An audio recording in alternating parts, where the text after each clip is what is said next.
Everyone, Chhattisgarh excise act को हम यहाँ पे डिस्कस कर रहे हैं और ये सेकेंड पार्ट है। पार्ट फर्स्ट में हमने कुछ इंपॉर्टेंट सेक्शंस को डिस्कस किए थे। आज उसके आगे हम कंटिन्यू करेंगे और इसके बाद आपका सिर्फ एक चैप्टर जो है वो ऑफेंसेस और पेनल्टीज वाला जो इंपॉर्टेंट सेक्शन है वो रह जाएगा, जिसको हम लास्ट वीडियो में कवर करेंगे। मैंने आपको पहले भी बताया है कि छत्तीसगढ़ के प्रीलिम्स एग्जाम में यहाँ से सिर्फ बेयर एक्ट बेस्ड ही क्वेश्चन आते हैं, तो आपको बेयर एक्ट बहुत अच्छे से रीड करके जाना है। मैं यहाँ पे आपके साथ कुछ इंपॉर्टेंट सेक्शन और उसके अंदर क्या पूछा जा सकता है वो आपके साथ यहाँ पे एक उसका क्विक रिवीजन कर रही हूँ, तो चलिए उसको देखते हैं। सबसे पहले हम सेक्शन 13 को देखेंगे। तो सेक्शन 13 में बात की गई है कि इंटॉक्सिकेंट के मैन्युफैक्चरिंग इटिसेट्रा से रिलेटेड लाइसेंस की जरूरत होगी। अब इसके क्लॉज ए को देखिए, तो यहाँ पे बताया गया है कि कोई भी इंटॉक्सिकेंट जो है ना तो मैन्युफैक्चर किया जाएगा ना तो कलेक्ट किया जाएगा बिना लाइसेंस के। क्लॉज बी है, हेम्प प्लांट का कल्टीवेशन नहीं होगा बिना लाइसेंस के। सी जो है वो कहता है कि कोई भी तारी प्रोड्यूसिंग ट्री जो है वहां से तारी नहीं लिया जाएगा। तारी जो है वो एक मटेरियल होता है जो लिकर बनाने में यूज किया जाता है, तो उसको भी यहाँ पे लाइसेंस में रखा गया है कि उसके लिए भी लाइसेंस की जरूरत होगी। और कोई भी लिकर की बॉटलिंग नहीं की जाएगी for the purpose of sale बिना लाइसेंस के। उसके बाद जो डिस्टिलर या ब्रीवरी होते हैं, मतलब कि आपकी जो भट्टी होती है जहां पे लिकर को बनाने का काम किया जाता है, उसको स्टोर करने का काम किया जाता है, वो आपका यहाँ पे कंस्ट्रक्ट नहीं किया जाएगा बिना लाइसेंस के। तो ये देखिए यहाँ पे कुछ क्लॉजेस जो है वो सेक्शन 13 में दी गई हैं कि इंटॉक्सिकेंट से रिलेटेड क्या क्या प्रोसेस हैं जहां पे लाइसेंस की जरूरत होगी। इसके बाद इसका एक प्रोवाइजो भी है कि स्टेट गवर्नमेंट चाहे तो नोटिफिकेशन के थ्रू ये डिक्लेयर कर सकती है कि ये सेक्शन अप्लाई नहीं होगा। तो आइए, सेक्शन 13 बहुत इंपॉर्टेंट है, आपको यहाँ पे इसको ध्यान से देख के जाना है। इसके बाद आ जाइए 14 पे। 14 में बात की गई है कि जो डिस्टिलरीज या वेयर हाउस होते हैं, मतलब कि जहां पे बनाया जाता है इंटॉक्सिकेंट और उसको स्टोर किया जाता है, उसके एस्टैब्लिशमेंट और उसको लाइसेंस देने से रिलेटेड जो बात है वो 14 में की गई है। किस सेक्शन में किस लाइसेंस की बात की गई है, किस पर्पस के लिए लाइसेंस ग्रांट किया जा रहा है, वो सेक्शन आपको ध्यान से देखना है। अब यहाँ पे देखिए जो अथॉरिटी है वो एक्साइज कमिश्नर है। अब आपको यहाँ पे ये चीज फिर से ध्यान में रखनी है। तो वो कोई डिस्टिलरी के इस्टेब्लिश करने का लाइसेंस ग्रांट कर सकता है, इवन कोई डिस्टिलरी या वेयर हाउस को डिसकंटिन्यू भी कर सकता है। अगर आप बी और ई क्लॉज को देखेंगे तो यहाँ पे जो लाइसेंस होगा वो क्या होगा, उन कंडीशन पे होगा जो स्टेट गवर्नमेंट ने इम्पोज किए हैं उन ब्रिवरी या डिस्टिलरी के कंस्ट्रक्शन से रिलेटेड। तो आपको 14 यहाँ पे इस तरह से देख के जाना है। आप सेक्शन और ये जरूर याद रखिएगा कि किस में किस लाइसेंस की बात की गई है।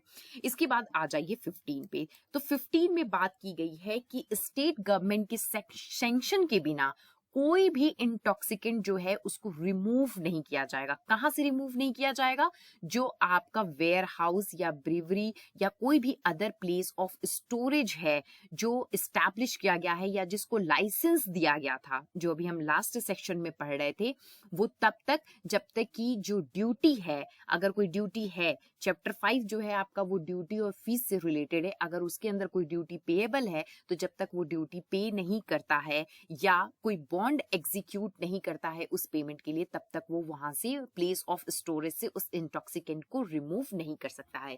ये चीज आपका 15 में बताया गया है कि यहाँ पेमेंट ऑफ ड्यूटी जरूरी है अगर कोई है तो। अब 16 पे आ जाइए। तो 16 में बताया गया है इंटॉक्सिकेंट के पोजीशन से रिलेटेड बात की गई है। अब यहाँ पे क्या है कि स्टेट गवर्नमेंट जो है वो नोटिफिकेशन के थ्रू ये प्रिस्क्राइब कर सकता है कि किस इंटॉक्सिकेंट का जो पोजीशन है वो उसकी क्वांटिटी की लिमिट क्या होगी। मतलब उसकी क्वांटिटी को यहाँ पे स्टेट गवर्नमेंट लिमिट कर सकता है और साथ ही साथ सेम आर्टिकल की जो डिफरेंट क्वालिटीज हैं उनके डिफरेंट लिमिट्स भी डिसाइड किए जा सकते हैं। कोई जरूरी नहीं है कि अलग अलग क्वालिटीज हैं या एक ही क्वालिटीज हैं तो उन सब पे एक ही तरह के लिमिटेशंस लगाए जाएं। ये आपको यहाँ पे 16 में ध्यान में रखना है। अब आ जाइए 17 की बात करते हैं। अब 17 क्या कह रहा है कि इंटॉक्सिकेंट के सेल सेल के लिए लाइसेंस की जरूरत होगी। अभी हमने जो पढ़ा वो दूसरे दूसरे लाइसेंस थे, आपको वही याद रखना है कि किस कॉन्टेक्स्ट में किस लाइसेंस की बात किस सेक्शन में की गई है। अब यहाँ पे देखिए, कोई भी इंटॉक्सिकेंट को सोल्ड नहीं किया जा सकता है तब तक जब तक कि आपको लाइसेंस ना मिला हो उस बिहाफ पे, या जो भी आपके पास अथॉरिटी ना मिली हो। तो ये आपका 17 यहाँ पे इसके सोल्ड पे सीधे सीधे प्रोहिबिशन लगा रहा है विदाउट लाइसेंस। लेकिन यहाँ पे 3 प्रोवाइजो दिए गए हैं। पहला है कि अगर पर्सन के पास राइट है तारी लेने का, जिसके बारे में हम बात कर रहे थे कि जो ट्री से तारी ड्रॉ करने की बात होती है, तो वो यहाँ पे हो सकता है। दूसरा, हेम्प प्लांट को कल्टीवेट किया जा सकता है बिना लाइसेंस के, या उसके किसी पोर्शन को जिसमें इंटॉक्सिकेटिंग ड्रग जो है वो मैन्युफैक्चर्ड या प्रोड्यूस हो सकता है। और सी वाला सबसे इंपॉर्टेंट है कि ये सेक्शन जो है वो फॉरेन लिकर के सेल पे अप्लाई नहीं होगा अगर उसको लॉफुली जो है वो किसी पर्सन ने प्रोक्यूट किया है अपने प्राइवेट यूज के लिए, या उसके बिहाफ पे कोई उसका रिप्रेजेंटेटिव कर रहा है। तो फॉरेन लिकर पे सेक्शन 17 जो है वो अप्लाई नहीं होगा, लेकिन हाँ वो प्राइवेट यूज के लिए होना चाहिए। आपको ये चीज यहाँ पे ध्यान में रखनी है। अब आ जाइए 18A पे। अब 18A में क्या है कि एक्सक्लूसिव प्रिविलेज की बात की गई है, मतलब कि यहाँ पे स्टेट गवर्नमेंट जो है वो एक्सक्लूसिव प्रिविलेज ग्रांट कर सकता है किसको? Chhattisgarh state beverage corporation limited को। आपको ये जो कॉरपोरेशन लिमिटेड का नाम है वो याद रखना है। हो सकता है ऑप्शन में इससे मिलते जुलते कुछ और कॉरपोरेशन के साथ आपको नाम दे दिया जाए और आपको वहां पे एक ऑप्शन चूज करना हो, तो आपको यहाँ पे ये वाला जो कॉरपोरेशन है उसको याद रखना है, जो स्टेट गवर्नमेंट कंट्रोल कर रहा हो फॉरेन लिकर के होलसेल, रिटेलिंग, सेलिंग और मैन्युफैक्चरिंग से रिलेटेड उस स्टेट के अंदर, विद इन द स्टेट, मतलब कि छत्तीसगढ़ स्टेट के अंदर। ये याद रखिएगा कि यहाँ फॉरेन लिकर की बात की जा रही है। और साथ ही साथ यहाँ पे क्लॉज 2 में बताया गया है कि एक्साइज कमिश्नर चाहे तो यहाँ पे नेसेसरी लाइसेंस ग्रांट कर सकता है Chhattisgarh state beverage corporation limited को। और तीसरे क्लॉज में बताया गया है कि ये कॉरपोरेशन लिमिटेड लाइसेंस ग्रांट होने के बाद अपनी कोई भी ब्रांच जो है वो इस स्टेट में ओपन कर सकती है, कोई भी ऐसे प्लेस पे जिसको स्टेट गवर्नमेंट ने स्पेसिफाई किया है। तो 18A एक्सक्लूसिव प्रिविलेज ये उस रिगार्डिंग इंपॉर्टेंट सेक्शन है। अब आ जाइए 22 की बात करते हैं। 22 और 23 दोनों ही बहुत ज्यादा इंपॉर्टेंट सेक्शन है। यहाँ पे प्रोहिबिशन लगाया गया है, पहली एम्प्लॉयमेंट पे और दूसरा सेल पे। अब यहाँ पे जो आपका एज दिया गया है मेल और फीमेल का, वो चीज आपको ध्यान में रखनी है। इन दोनों सेक्शन से यही क्वेश्चन ज्यादा बनने की पॉसिबिलिटी है। तो यहाँ पे देखिए कोई भी जो 21 ईयर मेल है, अगर आप 22 सेक्शन को देखेंगे तो यहाँ पे male under the age of 21 years, और विमेन के लिए कोई एज प्रोवाइड नहीं किया गया है, सिर्फ एनी विमेन लिखा गया है। तो यहाँ पे ऐसी पर्सन को एम्प्लॉयमेंट नहीं दिया जाएगा जहां पे इंटॉक्सिकेंट जो है वो उस प्रीमिसेस में रखा गया है for the purpose of consumption. तो यहाँ पे इस चीज पे प्रोहिबिशन लगाई गई है एम्प्लॉयमेंट पे। 23 जो है वो इस चीज पे प्रोहिबिशन लगाता है कि under the age of 21 year कोई भी पर्सन, अब यहाँ मेल और फीमेल की बात नहीं की गई है, कोई भी पर्सन जो 21 साल से कम का है उसको जो है वो इंटॉक्सिकेंट सेल नहीं किया जाएगा। किसी भी तरह का लिकर जो है वो सेल करने पे प्रोहिबिशन 23 में लगाया गया है। अब आ जाइए 23A पे। 23A में एडवर्टीजमेंट पे प्रोहिबिशन लगाया गया है। किसके एडवर्टीजमेंट पे? लिकर से रिलेटेड जो एडवर्टीजमेंट है उस पे प्रोहिबिशन लगाया गया है। और यहाँ एडवर्टीजमेंट में क्या क्या इंक्लूड है, ये इंपॉर्टेंट चीज है जो आपसे क्वेश्चन में पूछा जा सकता है। नोटिस, सर्कुलर, यहाँ पे लेबल, रैपर या जो भी अदर डॉक्यूमेंट्स होते हैं उन सबको एडवर्टीजमेंट वर्ड में इंक्लूड किया गया है। कोई भी अनाउंसमेंट जो ओरली किया जाता है, जैसे कहीं पे एक पर्टिकुलर कॉलोनी में कोई अनाउंसमेंट हो रही है अगर लिकर से रिलेटेड, तो वो अनाउंसमेंट जो है ओरली या बाय मींस ऑफ प्रोड्यूसिंग या ट्रांसमिटिंग लाइट, साउंड, स्मोक किसी भी तरीके से की जा रही है तो वो भी एडवर्टीजमेंट वर्ड के अंदर आएगा आपका। और कोई भी एग्जीबिशन किसी भी फिल्म या स्लाइड के थ्रू आपका स्क्रीन पे सिनेमा में कैसे भी दिखाया जा रहा है, ये सब आपका एडवर्टीजमेंट के अंदर आता है। और लिकर से रिलेटेड एडवर्टीजमेंट में प्रोहिबिशन 23A में लगाया गया है। अब 24 आप देखिए। 24 है कि अगर पब्लिक पीस की बात आएगी तो वहां पे शॉप को क्लोज किया जाएगा, लेकिन यहाँ पे अथॉरिटी जो है वो डिस्ट्रिक्ट मजिस्ट्रेट को दी गई है। अब आपको यहाँ पे ये चीज बहुत ज्यादा ध्यान से याद रखनी है। 24 में डिस्ट्रिक्ट मजिस्ट्रेट जो है वो राइटिंग में नोटिस दे करके लाइसेंसी को वो शॉप बंद करवा सकता है अगर पब्लिक पीस की बात आती है तो for the preservation of public piece उस शॉप को क्लोज कर दिया जाएगा। कौन करेगा? District magistrate. अब आ जाइए चैप्टर 5 पे आते हैं जो ड्यूटी और फीस से रिलेटेड है, जिसकी हम बात कर रहे थे। अब यहाँ पे क्या है कि कोई भी एक्साइज ड्यूटी और काउंटरवेलिंग ड्यूटी जो भी केस हो, यहाँ पे स्टेट गवर्नमेंट डायरेक्ट कर सकता है किसी भी एक्साइजेबल आर्टिकल्स पे। एक्साइजेबल आर्टिकल्स क्या है ये हमने डेफिनेशन क्लॉज में देखा था सेक्शन 1 में। तो ये लेकिन यहाँ पे दो चीजों को छोड़ दिया गया है, अदर देन आपका मेडिसिनल मतलब मेडिकल से रिलेटेड जो चीजें हैं और टॉयलेट प्रिपरेशन से जो रिलेटेड हैं, जो आपका इन एक्ट में जो यहाँ पे एक्ट लिखे गए हैं उनमें मेंशन है, उनको छोड़ करके बाकी के एक्साइजेबल आर्टिकल्स के रिलेटेड यहाँ पे ड्यूटीज जो है वो इम्पोज की जा सकती हैं। उसमें उसका import, export, transport, manufacture, cultivation और उसको कलेक्ट करना लाइसेंस के अंदर सेक्शन 13 में, और किसी डिस्टिलरी का एस्टैब्लिश होना या उससे लाइसेंस देना उसकी मैन्युफैक्चरिंग के लिए, वो सब चीजें यहाँ पे इंक्लूड हैं। तो आपसे ऑप्शन में यहाँ पे ये भी पूछा जा सकता है इंपोर्ट, एक्सपोर्ट, ट्रांसपोर्ट की क्या क्या चीजें इंक्लूड हैं, तो आपको ये चीजें भी यहाँ पे ध्यान से देख के जानी है।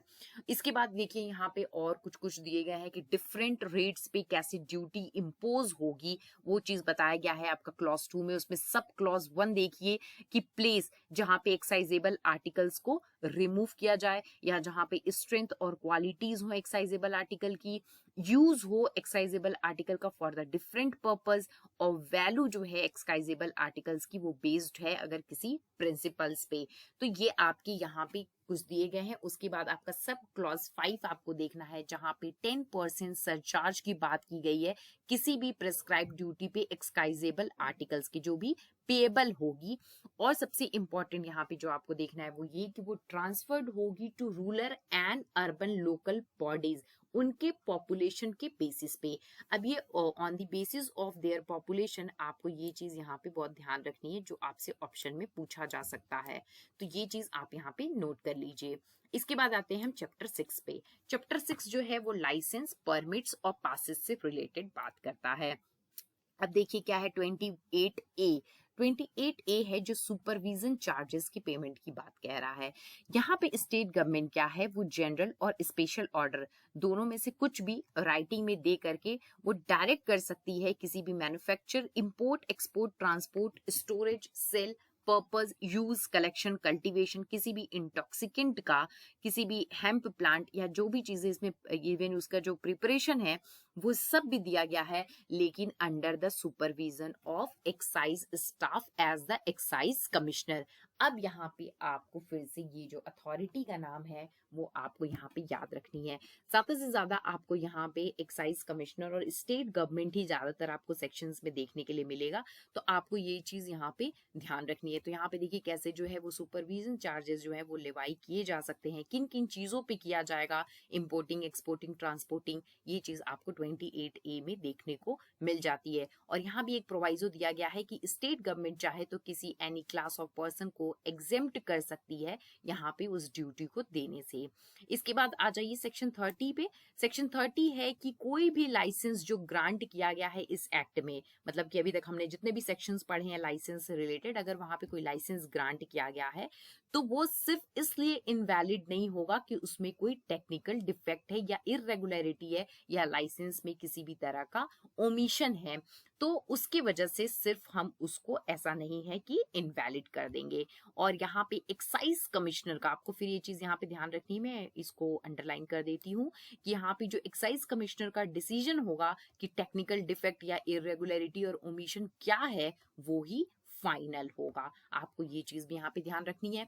फिर 31 और 32 को देख लीजिए, तो यहाँ पे कैंसिल और सस्पेंड करने का लाइसेंस का जो पावर है वो 31 में है, और लाइसेंस को विड्रॉ करने का जो पावर है वो 32 में है। ये सेक्शन को आप डायरेक्ट पढ़ लीजिए, इसमें से बहुत ज्यादा क्वेश्चन आएगा तो आपको डायरेक्ट ही यहाँ पे पूछा जाएगा। 33 इंपॉर्टेंट है, यहाँ पे लाइसेंस के सरेंडर की बात की गई है कि यहाँ पे जो कोई भी लाइसेंस होल्डर है जिसको इस एक्ट में कहीं पे लाइसेंस दिया गया था इंटॉक्सिकेंट को सेल करने के लिए, वो अपना लाइसेंस सरेंडर कर सकता है 1 महीने का नोटिस। अब ये जो यहाँ पे आपका पीरियड दिया गया है 1 मंथ नोटिस पीरियड वाला, ये चीज आपको यहाँ पे ध्यान में रखनी है, जो क्वेश्चन में पूछा जा सकता है। और वो नोटिस राइटिंग में देगा, किसको देगा? To the collector. अब फिर आपको यहाँ पे क्या ध्यान रखना है?